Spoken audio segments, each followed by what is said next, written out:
Okay, now Rural Development Minister Jairam Ramesh seems to have made up his mind. Land is a scarce resource and it cannot be priced cheaply. With land issues being a political hot potato, the government is now hoping to end all major disputes by replacing the archaic land laws. What's in store then for the industry? Gauri Dwivedi tells us.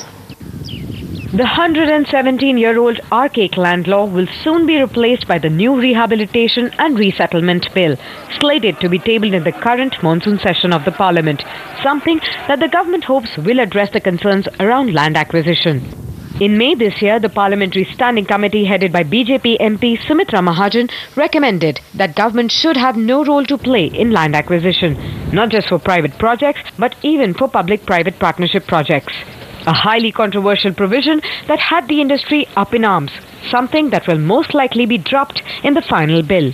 A provision that the industry feels could have huge ramifications, not just for manufacturing, but also for the real estate sector.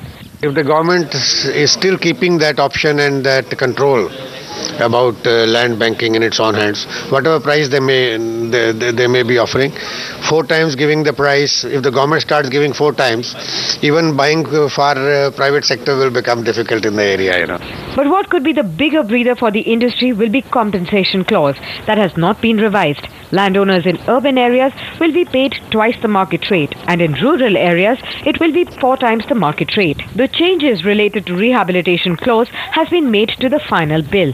While the first draft of the bill has set a threshold of 100 acres in rural areas and 50 acres in urban areas for compulsory provision of relief and rehabilitation by private players, the final draft will allow states to decide what should be the threshold for compensation clause to kick in.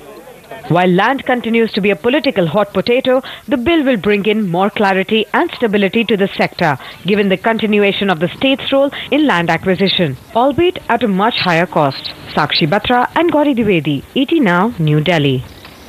Okay, debt-ridden Kingfisher Airlines has cancelled around